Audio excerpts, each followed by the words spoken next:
Card ಅಷ್ಟೇ ಮಾತ್ರ park ಮಾಡೋಕ್ಕಾಗುತ್ತೆ. ಮತ್ತು ನಾವು ಕಾರ್ಡ್ ಅಂದರೆ RFID ಮಾಡಿದ್ದೀವಿ. ಮತ್ತು ಡಿಸ್ಪ್ಲೇ ಯೂಸ್ ಮಾಡಿದ್ದೀವಿ. ಡಿಸ್ಪ್ಲೇ ಆಗ್ತಿರುತ್ತೆ ಎಷ್ಟು ಸ್ಲಾಟ್ ಇದೆ. ಎಲ್ಲ ಯಾವ ಫಸ್ಟ್ ಸ್ಲಾಟಲ್ಲಿ 0 ಅಂದರೆ ಕಾರ್ ಇಲ್ಲ ಅಂತ, ಎಕ್ಸ್ ಅಂತಿದ್ರೆ ಕಾರ್ ಅಂತ ಇದೆ ಅಂತ. ಮತ್ತು ಈ RFID ಬೇಸ್ ಮೇಲೆ ಸರ್ವಮಟ್ಟ ಬರುತ್ತೆ.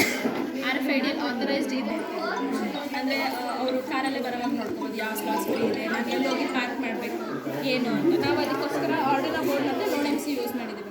ಆರ್ಡಿನೋದಲ್ಲಿ ಬಿಲ್ಟ್ ಇನ್ ವೈಫೈ ಫೆಸಿಲಿಟಿ ಇಲ್ಲ, ಸೊ ಹಾಗಾಗಿ ನಾವು ಹಾರ್ಡ್ವೇರ್ ಮೇಲೆ ಆರ್ಡಿನೋ ಕನೆಕ್ಟ್ ಮಾಡಿ ಆರ್ಡಿನೋದಲ್ಲಿ ರಿಸೀವ್ ಆಗೋ ಡೇಟಾ ನೋಡ್ MCಗೆ ನೋಡ್ MC ಜೊತೆ ಕಮ್ಯುನಿಕೇಟ್ ಮಾಡ್ಕೊಂಡು ನೋಡ್ MC only for communication. So wifi ನೀವು ಆರ್ಡಿನೋ ನೋಡ್ MCಗೆ ಎಲ್ಲ ಕನೆಕ್ಟ್ ಮಾಡ್ಬೋದು. ಅದೆಲ್ಲ ಆರ್ಡಿನೋಗೆ ಸಿಗುತ್ತಲ್ಲ ವೈಫೈ. ಮ್ಯಾಮ್, ಬಟ್ ಅದು ನಮ್ಗೆ ಸಿಗಲಿಲ್ಲ, ಅದಕ್ಕೋಸ್ಕರ ಅಷ್ಟೇ ನಾವು ನೋಡ್ MC ಯೂಸ್ ಮಾಡಿಕೊಂಡು ಹಾಕೊಂಡಿದ್ದು. ಟೈಮ್ ಕಮ್ಮಿ ಇತ್ತು.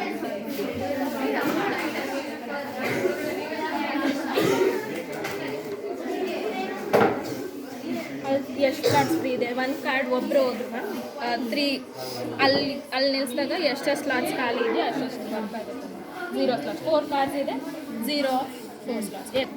ಇವಾಗೆಲ್ಲ What is the capacity of the car parking? Sir ನಾವು ಈಗ 4 ಅಷ್ಟೇ ಮಾಡ್ತೀವಿ. ಅವ್ರು ಎಷ್ಟು ಎಷ್ಟು ಹಾಕ್ಬೋದು, ಎಷ್ಟು ಎನ್ಹಾನ್ಸ್ ಮಾಡ್ಬೋದು? ಫಾರ್ 10 ಮಾತ್ರ ಮಾಡ್ತೀವಿ. ಬಟ್ ಒಂದು ಇವಾಗ